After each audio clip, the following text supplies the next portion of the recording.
Las puertas del ascensor se cierran con un susurro metálico. Son las 2:47 de un martes de marzo de 1967. Ubicación: Estudios Warner Brothers, Burbank, California. Edificio C, tercer piso. El aire dentro de la cabina del ascensor huele a café rancio y humo de cigarrillo atrapado en aire reciclado. Una luz fluorescente zumba en el techo, tiñéndolo todo de un amarillo pálido. Bruce Lee está de pie en la esquina trasera. 1,7 metros 70 kilogramos. Pantalones negros, camisa blanca abotonada hasta los codos. Tiene los hombros relajados, las manos sueltas a los costados. Tiene 26 años, apenas conocido fuera del mundo de las artes marciales y un papel secundario en un programa de televisión llamado El Avispón Verde que se canceló hace 4 meses. 3 hombres entran al segundo piso. Coordinadores de dobles. Todos blancos. Todos más corpulentos. El de adelante mide 1,88 metros, quizá 90 kilos. Rubio, con el pelo al rape. Chaqueta vaquera sobre una camisa Pendleton. Se llama Frank. Los otros dos lo flanquean, uno con un bigote espeso, el otro mascando chicle con la boca abierta. Frank ve a Bruce. Entorna los ojos. Les dice algo a sus amigos.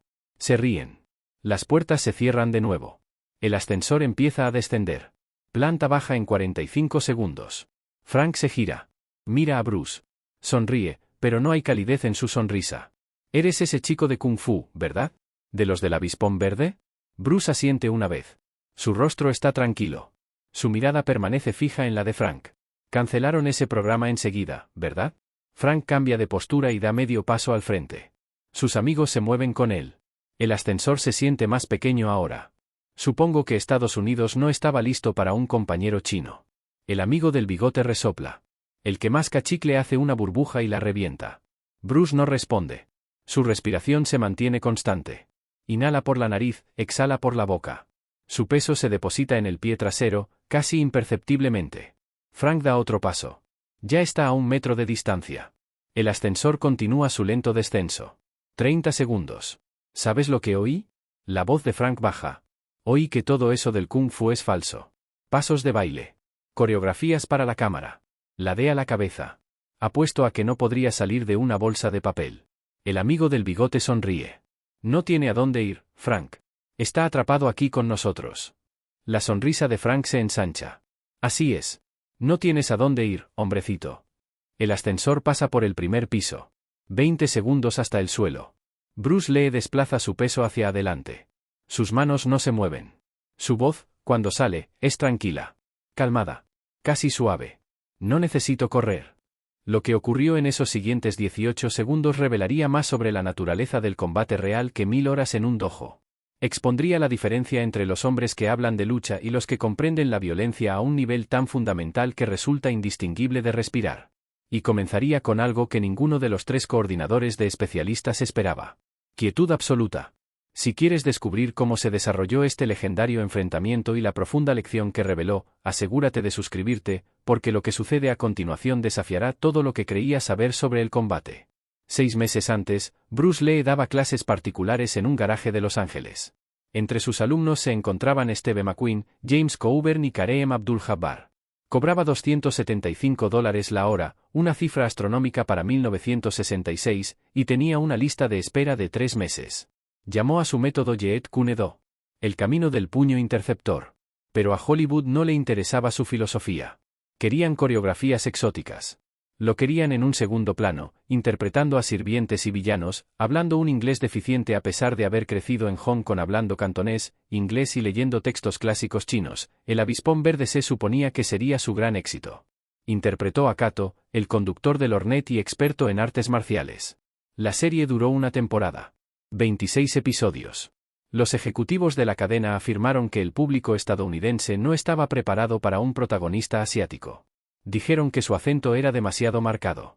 Dijeron que las artes marciales parecían demasiado extranjeras para la televisión en horario de máxima audiencia. Bruce volvió a dar clases. Volvió al taller.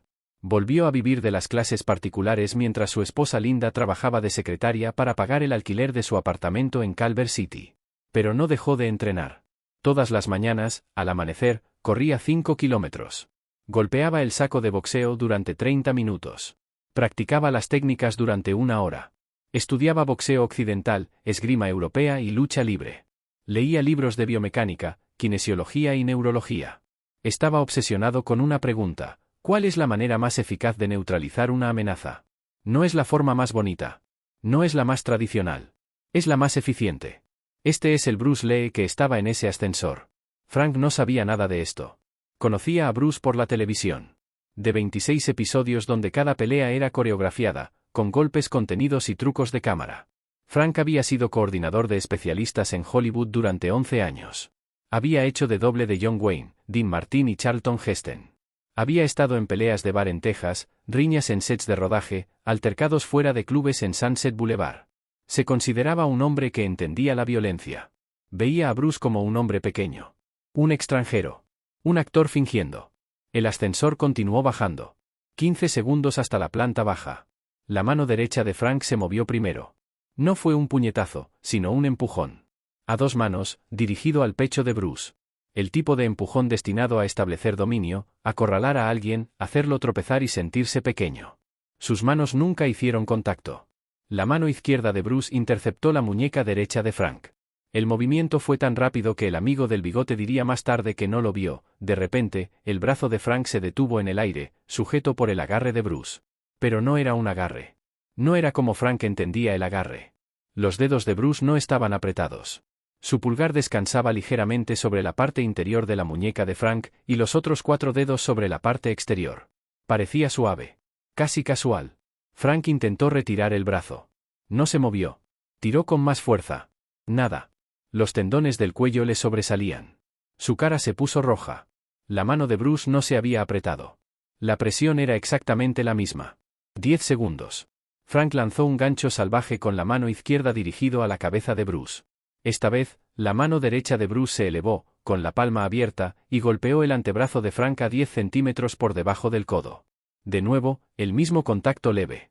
De nuevo, el puñetazo se detuvo como si hubiera chocado contra una pared invisible. Ahora Frank tenía ambos brazos atrapados. Sujetos en su lugar por lo que parecían ser nada más que las yemas de los dedos de Bruce apoyadas contra su piel. El amigo del bigote empezó a avanzar. La mirada de Bruce se posó en él. Solo la mirada. Sus manos permanecieron exactamente donde estaban. El amigo se detuvo. 7 segundos. Frank intentó liberarse los 2 brazos a la vez. Era un hombre corpulento. Fuerte. Había luchado en el instituto y trabajado en la construcción antes de llegar a Hollywood. Estaba acostumbrado a ganar siendo más grande. Las manos de Bruce no se movieron. Los brazos de Frank no se movieron. El único sonido era el zumbido del ascensor al descender. Y la respiración de Frank, cada vez más pesada. Entrecortada. 5 segundos. 3 segundos. Bruce libera las muñecas de Frank. No lentamente, sino al instante. Ambas manos caen a los costados. Frank retrocede medio paso, con los brazos repentinamente libres, el cuerpo desequilibrado por la resistencia que ya no existe. Suena el timbre del ascensor. Planta baja. Las puertas se abren deslizándose. Bruce sale primero. Camina con calma. No mira atrás. Lleva la camisa metida en el pantalón. Su respiración es regular. Gira a la izquierda por el pasillo y desaparece por una esquina. Los 3 coordinadores de dobles se quedan paralizados en la cabina del ascensor durante 4 segundos más. Las puertas empiezan a cerrarse. El amigo que masca chicle pulsa el botón para mantenerlas abiertas. Salen al vestíbulo. Frank se mira las muñecas. No hay marcas. No hay enrojecimiento. Nada que indique que haya pasado nada. ¿Qué demonios fue eso? La voz del amigo del bigote es tranquila. Casi reverente. Frank no responde. Está flexionando las manos, girando las muñecas. Probándolas. Más tarde, 3 horas después, sentado en un bar del Boulevard Ventura, Frank intentaría explicárselo a su esposa. Fue como si me hubiera desconectado los brazos, diría. Como si hubiera encontrado un interruptor en mis muñecas y simplemente hubiera apagado la electricidad. No podía moverme. No porque él fuera más fuerte. No sé cómo explicarlo. Fue como si mis brazos hubieran olvidado cómo funcionar. Su esposa asintió, sin comprender, pensando que había bebido demasiado. Pero Frank estaba sobrio. Totalmente sobrio. Y no podía dejar de pensar en esos 18 segundos en el ascensor. Lo que ocurrió en ese ascensor no fue magia. No fue misticismo. Fue anatomía. Bruce Lee había pasado los 6 meses anteriores estudiando puntos nerviosos y sistemas de presión con un médico chino en el barrio chino llamado Dr. Lung. No se trataba de los puntos de presión místicos de la leyenda, sino de la realidad médica real de cómo el sistema nervioso humano responde a tipos específicos de presión aplicados en ángulos específicos. El nervio radial recorre la parte exterior del antebrazo. Aplica presión en el ángulo correcto, aproximadamente 10 centímetros por debajo del codo, e interrumpes la señal entre el cerebro y la mano. No es doloroso. No es obvio. Simplemente, la interrumpes. La mano no se aprieta. El brazo no se flexiona. Porque la señal nunca llega. El nervio mediano recorre la muñeca, por debajo del retináculo flexor. Presiona el pulgar en el hueco de la parte interior de la muñeca mientras aplicas contrapresión con los dedos de la parte exterior, y podrás controlar todo el brazo sin sentir ninguna fuerza. No estás luchando contra el músculo. Lo estás ignorando por completo.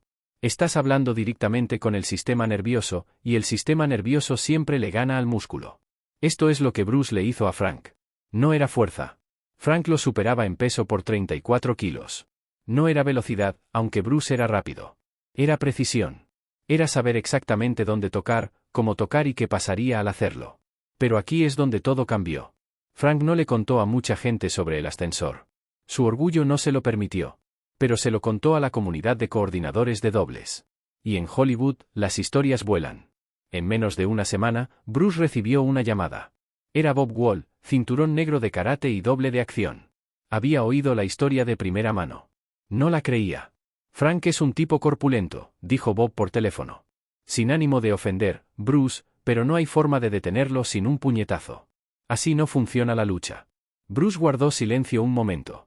Luego, ven a mi escuela este sábado. A las 2. Compruébalo tú mismo. Vino Bob. Trajo a 3 amigos. Todos cinturones negros. Todos escépticos. La escuela de Bruce en aquel entonces era un pequeño estudio en Chinatown, un segundo piso encima de una tienda de comestibles. Suelos de madera. Espejos en una pared. Una bolsa pesada en un rincón. Olor a linimento y sudor. Bob medía 1,85 metros y pesaba 75 kilos. Era cinturón negro de tercer dan en karate Sri-NRY. Había competido en torneos por toda California. Había entrenado con Chuck Norris, Joe Louis y Mike Stone, todos campeones. Bruce se paró en el centro de la pista. «Atácame», dijo. Bob dudó. «¿De verdad?» «Como tú quieras». Bob entró con una patada frontal. Rápido. Forma correcta. Recámara, chasquido, retroceso. La mano de Bruce tocó el tobillo de Bob. Apenas lo rozó, palma abierta, dedos relajados. La patada se detuvo. Bob intentó abrirse paso. La pierna le temblaba del esfuerzo. La patada no avanzó ni un centímetro más. Bruce fue liberado. Bob se tambaleó hacia atrás. «Otra vez», dijo Bruce. Esta vez, Bob lanzó un puñetazo. Un derechazo directo, con toda su fuerza, dirigido a la cara de Bruce.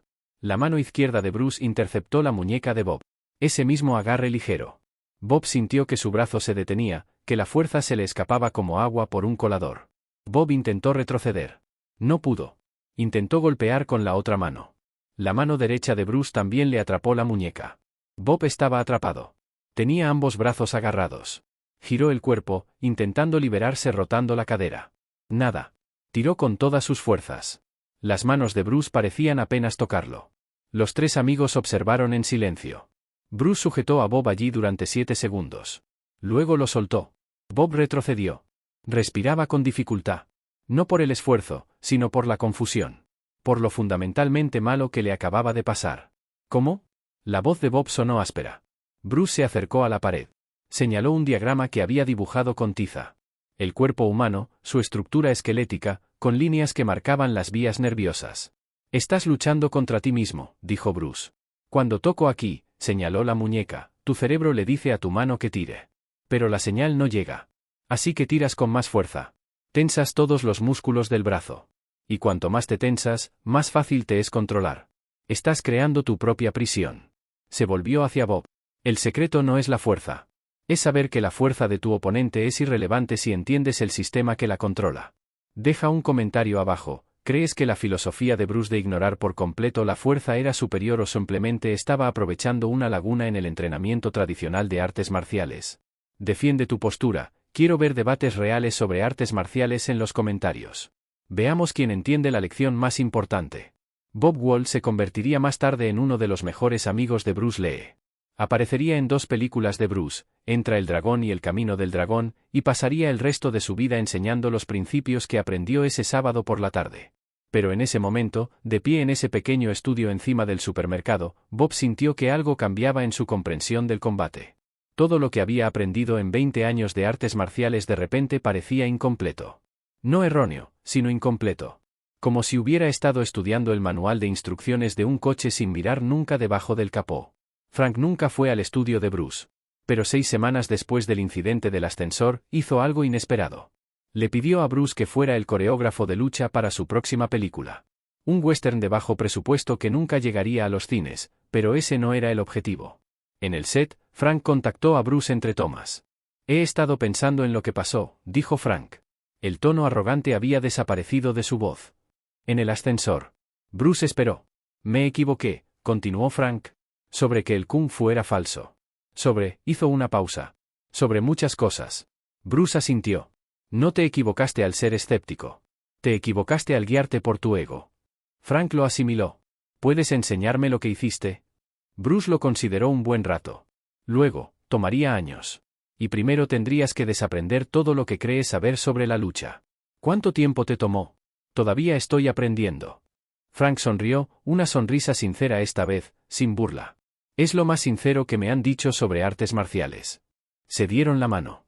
Frank nunca llegó a ser alumno de Bruce, su orgullo no se doblegaría tanto, pero nunca volvió a hablar con desdén de los artistas marciales asiáticos. Y cuando otros coordinadores de dobles hacían bromas sobre películas de chopsokki o farsantes del kung fu, Frank se quedaba callado. A veces salía de la habitación. Él nunca les dijo por qué. El incidente del ascensor se convirtió en una historia de fantasmas en Hollywood. Se rumoreaba entre los coordinadores de especialistas, se exageraba y distorsionaba con los relatos hasta que apenas se parecía a lo que realmente ocurrió. Algunas versiones mostraban a Bruce noqueando a los 3 hombres. Otras lo mostraban haciendo una voltereta hacia atrás en el espacio reducido. Un relato particularmente absurdo afirmaba que había detenido el ascensor entre plantas usando solo su chi. Bruce escuchaba estas historias. Nunca las corregía. Cuando los estudiantes le preguntaban directamente, decía, lo que importa no es lo que pasó. Lo que importa es lo que harías en esa situación. Pero en privado, con sus alumnos más cercanos, hablaba de esos 18 segundos como un punto de inflexión. No por lo que le hizo a Frank, sino por lo que no hizo. Podría haberle hecho daño, le dijo Bruce a Danny Nosanto una noche de 1969, 2 años después del incidente. Estaban sentados en el garaje de Bruce, el que había convertido en sala de entrenamiento.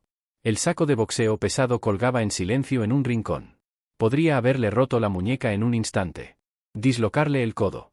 Golpearle la garganta. Todo habría sido fácil. Dan escuchó.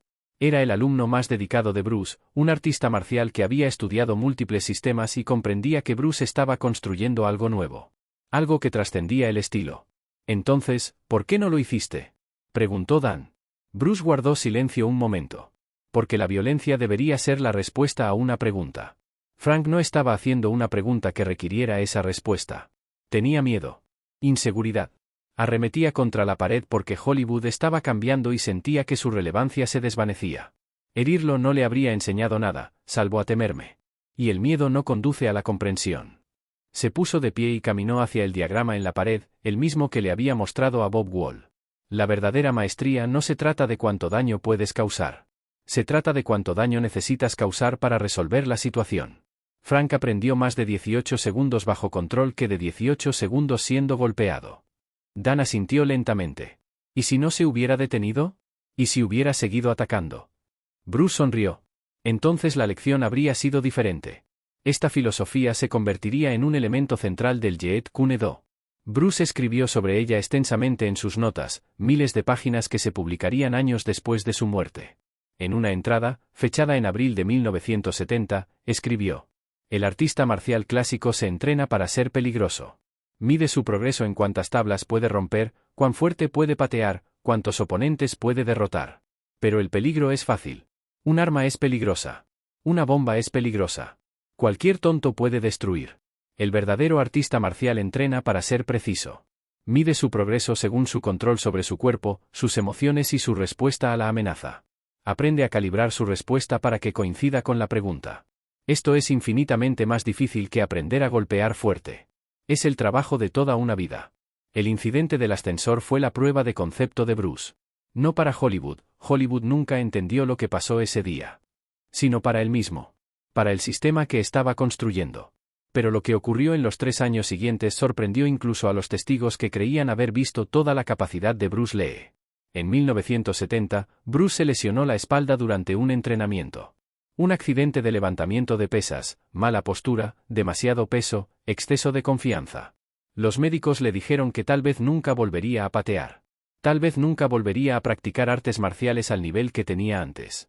Pasó 4 meses en cama. Sin poder entrenar. Sin poder moverse sin dolor. Esto habría acabado con la carrera de la mayoría de los artistas marciales. Para Bruce, se convirtió en un laboratorio. Leía libros de texto de física, revistas de anatomía, manuales de esgrima del siglo XIX, guías de entrenamiento de boxeo. Llenó sus cuadernos con teorías sobre el apalancamiento, los ángulos de ataque y la optimización matemática del movimiento humano. Cuando no podía entrenar su cuerpo, entrenaba su mente para comprenderlo a un nivel que ningún artista marcial antes que él había intentado. Cuando se recuperó, y se recuperó, gracias a su gran voluntad y a meses de dolorosa rehabilitación, era diferente. Más rápido que antes de la lesión. Más preciso. Más eficiente. Porque había pasado esos meses en cama rediseñando todo su enfoque desde cero. El Bruce Lee que luchó en la película Entra el Dragón en 1973, operaba a un nivel que la mayoría de los artistas marciales aún no pueden comprender 50 años después. El análisis cuadro por cuadro de sus movimientos muestra técnicas que ocurren en fracciones de segundo, mientras que los luchadores entrenados necesitan segundos completos para completarlas. Su golpe de 1 pulgada, demostrado docenas de veces, genera más potencia a 1 pulgada de distancia que la mayoría de la gente genera con una cuerda completa. Esto no era sobrenatural. Era el punto final lógico de todo lo que empezó en ese ascensor. La comprensión de que la fuerza sin precisión es energía desperdiciada. Que la fuerza sin conocimiento de los sistemas a los que se aplica es solo ruido. Frank murió en 1989. De cáncer de pulmón. Tenía 63 años. 3 semanas antes de morir, en una habitación de hospital en Century City, le contó a su hija sobre el ascensor. Ella tenía 32 años, era trabajadora social y nunca le habían interesado especialmente las historias de Hollywood de su padre. Pero esta sí la recordaba. No intentaba hacerme daño, dijo Frank. Su voz era débil, con el tubo de oxígeno en la nariz. Eso fue lo que comprendí después. Estaba intentando enseñarme. Y me llevó años entender la lección. Su hija le preguntó cuál era la lección. Frank sonrió. Que los hombres que más pueden hacerte daño suelen ser los que deciden no hacerlo. Y esa decisión, esa moderación, es el verdadero poder. No los músculos. No la técnica. La decisión. Murió 17 días después. Su hija nunca conoció a Bruce Lee. Bruce había fallecido 16 años antes, en 1973, a los 32 años. Un edema cerebral. Inflamación cerebral por una reacción a un analgésico. Falleció antes de que pudiera articular completamente el sistema que estaba construyendo. Antes de que pudiera entrenar a la siguiente generación. Antes de que pudiera mostrarle al mundo en que podrían evolucionar las artes marciales. Pero la lección sobrevivió. Hoy en día, los luchadores de artes marciales mixtas estudian los principios de Bruce Lee. No sus técnicas específicas, las MMA han evolucionado más allá de un solo estilo, sino su filosofía de adaptación, de eficiencia, de aprovechar lo que funciona y descartar lo que no. La generación actual de luchadores entrena de forma cruzada en boxeo, lucha libre, jiu-jitsu y muay thai, exactamente como Bruce defendía en la década de 1960 cuando los artistas marciales tradicionales lo tildaron de hereje. La manipulación de puntos nerviosos, antes considerada misticismo, ahora se enseña con precisión médica en programas de combate militar. Los científicos deportivos estudian el apalancamiento biomecánico mediante cámaras de cámara lenta y modelos informáticos. Todo lo que Bruce intuyó mediante la experimentación y el entrenamiento obsesivo, ahora podemos medirlo y cuantificarlo. Pero la lección más profunda, la que Frank comprendió en su habitación del hospital, todavía es poco común. La comprensión de que la verdadera maestría no se mide en lo que puedes hacer, sino en lo que decides no hacer. Que la máxima expresión de la habilidad marcial es la violencia que previenes, no la que cometes. Que 18 segundos de control pueden enseñar más que 18 minutos de combate. Bruce Lee estaba en un ascensor sin ningún sitio a donde correr. No necesitaba correr. No necesitaba luchar. Solo necesitaba demostrar la enorme diferencia entre la capacidad y la acción. Entre tener poder y usarlo. Las puertas se abrieron. Salió. y al marcharse, demostró todo lo que había intentado enseñar. Si esta historia cambió tu perspectiva sobre las artes marciales, suscríbete. Hay docenas de enfrentamientos inéditos como este, momentos que reescribieron las reglas del combate. No te pierdas lo que viene.